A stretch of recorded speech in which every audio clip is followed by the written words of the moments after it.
안녕하세요. 지금으로부터 10년 전쯤 지난 시절의 일입니다. 제가 원래는 서울에서만 쭉 살았었는데 당시에 개인적인 문제도 있고 해서 경기도 쪽에서 살게 된 적이 있었습니다. 그쪽이 약간 다문화 그런 쪽으로 유명한 곳이었어요. 그래서 처음에 이사를 갔을 때는 동네 구경을 한번 해보고 싶었습니다.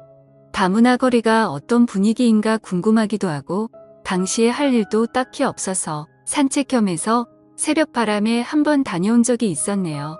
그냥 주워 들은 것만 가지고 생각해 보면 위험하거나 무섭거나 그런 이미지일 줄 알았는데 그런 건 없었고 똑같이 사람 사는 곳이더라고요.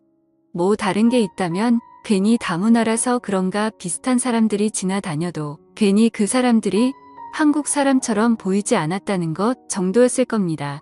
그리고 간판들이 한자나 누어로 되어 있는 걸 보니 여기가 다문화 거리가 맞기는 맞는구나 싶었네요. 간판으로 보나 거리 분위기로 보나 약간 예전에 즐겨보던 홍콩 영화 한 장면도 생각나고 좋더군요. 저는 좋아하는 분위기라 괜찮은데 이 동네가 위험하다는 그런 인식이 생기는 이유가 아마 같은 한국 땅인데도 다르게 보이는 위화감 때문이 아닐까 그런 생각을 했습니다. 골목골목이 주는 분위기나 해서 괜히 새롭고 하니 저는 빨빨거리면서 골목 구석구석을 쏘다니고 그랬습니다. 그러다가 요즘 보기 드문 다방이라는 간판이 눈에 들어오더라고요. 당시에 저는 말로만 들어봤지 실제로 가본 적은 없었거든요. 영화나 드라마 같은 데서나 보기만 해봤지 실제로도 영화에서 보는 것처럼 그런 일이 있는 건가 싶은 호기심도 들고 해서 한번 가볼까 싶은 마음이 생기더라고요. 제가 살던 곳에는 당연히 저런 거 구경도 하기 힘들었어요. 아예 가볼 일도 없었고 있었다고 해도 더 좋은 곳이 많은데 굳이 저런 데를 가겠나 싶기도 하더고요. 새벽 바람부터 나와서 그랬나 동이 트면서 날이 점점 밝아지기 시작하니 거리에도 사람들이 조금씩 늘어나고 분주해지는 게 느껴지기 시작했습니다. 그런데 사람이 많아지니까 보는 눈도 괜히 많아지는 것 같더라고요. 세상에 저를 누가 신경이나 쓸까 싶었지만 그래도 들어가는데 괜히 눈치 보이기 전에 사람 없을 때 가는 게 낫겠다 싶어서 어서 빨리 발걸음을 재촉했습니다. 입구가 특이하게 건물을 정면에 두고 옆으로 빠져서 지하로 내려가는 구조였습니다. 그렇기에 더욱더 제가 생각한 그런 곳이지 않을까 하는 기대도 생기더군요. 카운터에서 엄청 밝은 분위기에 당시 저보다도 한 5살은 어려 보이는 아가씨가 인사를 해주더군요. 속으로 그때 땡 잡았다 싶었지요. 좀처럼 받기 힘든 밝은 인사를 받고 괜히 헛기침을 하면서 어느 자리에 앉을까 하다가 혹시나 만약을 대비해서 출구 가까운 곳으로 자리를 잡아 앉았습니다. 괜히 바가지일 수도 있고 내상을 입을 수도 있지도 않겠냐는 생각이 들었거든요. 그런데 한참을 앉아 있었는데 혹시나 진짜 여기는 찻집이 아닐까 싶은 생각이 들었습니다. 괜히 저만 쪽당하는 게 아닌가 싶기도 하고 여러모로 마음이 이상했네요. 괜히 아닌 척하면서 쩔쩔매면서 두리번대고 있었습니다. 제가 자리를 잡아 이미 앉아있던 상황인데도 불구하고 접객 같은 건 할 생각이 없어 보였습니다. 인사는 세상에서 제일 밝게 해줘두면서 옆에 와서 앉는다든지 뭐 마실 건지 물어본다든지 그런 거 하나 없이 그냥 카운터에 기대서 앉아 가만히 화장만 계속 고치고 있는 겁니다.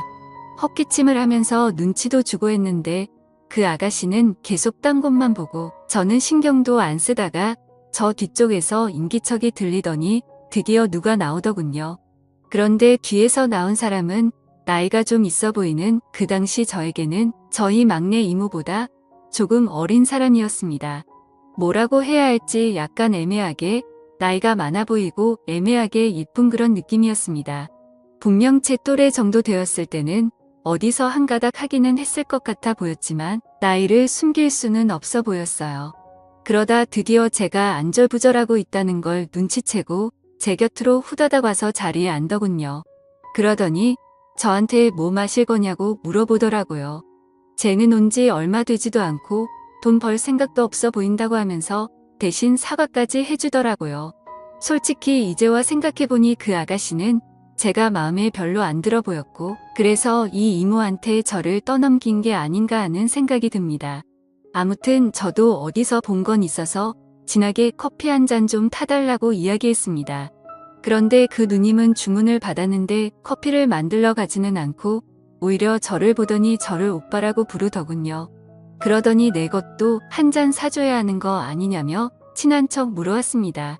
솔직히 한 잔만 사야 하는 게 아니란 건 알고 있었는데 누가 봐도 이모뻘 되는 사람이 저한테 오빠라고 부르는 것부터가 조금 그랬거든요. 그래도 그때는 주문을 받는 게 아니고 이 사람이 분명히 여기 사장님이 아니겠냐 싶었습니다.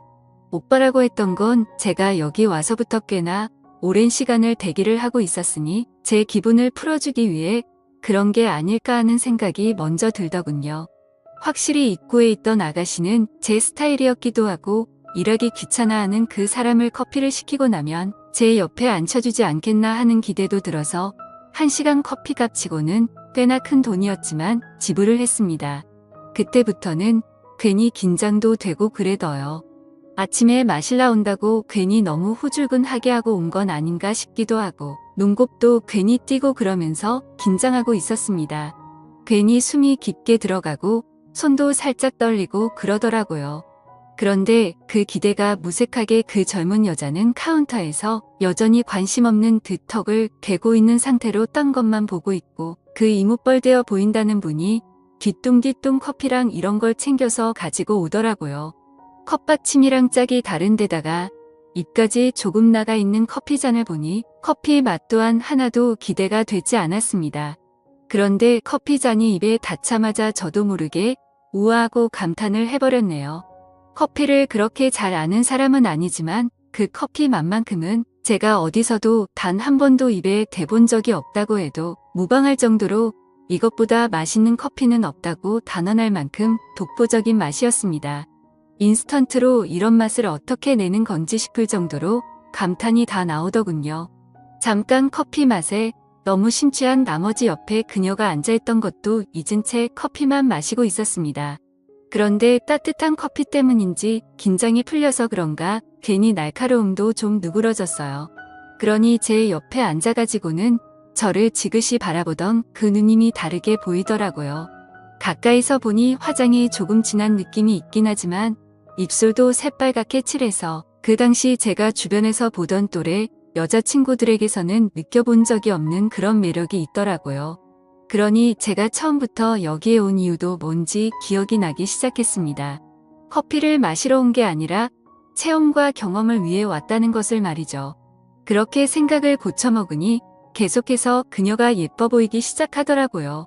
이 누님이 풍기는 분위기가 그냥 그런 게 아니고 당시 저 같은 애송이는 마음만 먹으면 헤어나이지 못하게 만들 것 같은 연륜에서 나오는 무언가가 있었습니다. 그러니 오히려 저는 더더욱이 긴장이 되기 시작하더군요. 그때부터는 카운터에서 딴청 부리고 있던 제 스타일의 여자는 눈에 들어오지도 않았습니다. 그 누님이 제가 아직 20대라는 걸 알고 나니 혼자 까르르 웃으면서 오랜만에 젊은 기운 받네하면서 기뻐하더라고요. 자기한테 저만한 조카가 있다고 하는데 정말 이모뻘이 맞았나 봅니다. 그리고 이어지는 질문 공세가 마치 호구 조사를 하는 것 같았습니다. 이 누님이 물어보는 말에 저는 따라가지를 못하고 계속 네, 아니요 하면서 단답식으로만 대답을 했습니다. 그런데 누님이 제가 따라오질 못하니 지루해졌는지 어느 순간부터 질문을 하면서 테이블 건너 벽에 걸려있는 텔레비전으로 계속해서 시선이 옮겨가더라고요. 얼마나 정적이 흘렀는지 저한테는 커피값에 포함된 1시간 중 몇 분 안 되는 시간이었는데 이대로 가다가는 가만히 단답만 하다가 가겠다 싶어서 안 되겠다 싶었습니다. 그래서 누님한테 커피 한 잔 더 마시고 싶다고 1시간 정도 더 있다 가면 안 되겠느냐고 조용히 말을 걸었지요. 누님은 제 말을 듣더니 피식하고 저를 깔보듯이 웃더군요. 장소가 주는 묘한 분위기와 누님이 앉아있는 저를 위해서 아래로 내려다보며 짓는 미소에 그 새빨갛게 칠해놓은 입술까지 3박자가 다 들어 맞아떨어지니 점점 제 시선은 오갈 곳을 잃고 심장은 쿵쿵거리며 뛰기 시작했습니다. 누님이 커피를 제 앞에 내려놓는데 한쪽 뺨으로 웃으며 저를 시선으로만 훑어보더라고요. 제 앞에 내려놓은 커피잔에는 커피가 없는 빈잔이었습니다. 누님은 제가 커피가 없는 걸 확인하고는 나갈까 하고 제게 말을 걸어왔습니다. 이제서야 옳게 왔구나 하는 생각이 들었네요. 그런데 그녀가 저한테 시간은 정확하게 쳐줄 테니까 일단 자기랑 어디 좀 들리자고 하는 겁니다. 무슨 급한 볼일이라도 있는 줄 알았는데 길가에 붙어있는 첨가점에 들어가서 야채를 몇 개 사더라고요. 오늘 집에 뭐 음식 좀 해놓아야 하는데 이러면 곧바로 퇴근하면 시간이 딱 맞겠다면서요. 참 그때 반성을 한 게 이 사람들 또한 삶이 있고 인생이 있고 가정이 있는 사람들이라는 생각을 했다는 점이에요. 먹고 사는 게 다 똑같은 건데 당연히 일상이 있을 거라는 그런 생각은 안 했던 거죠.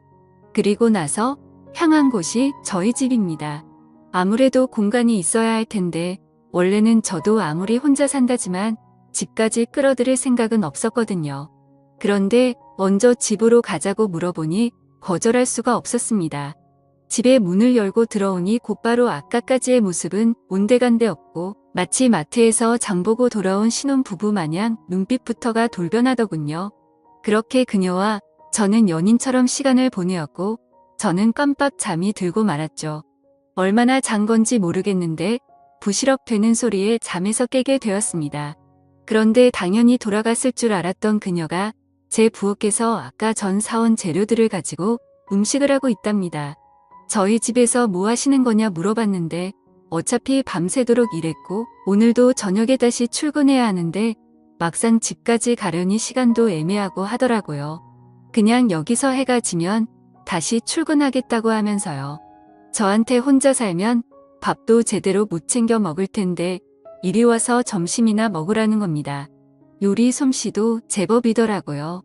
그녀말로는 밤새 일했고 집에 가려는 와중에 제가 들어온 거라고 하는데 자기도 피곤하고 힘이 들었을 텐데도 이렇게 저를 신경 써주는 모습이 참 고맙답니다.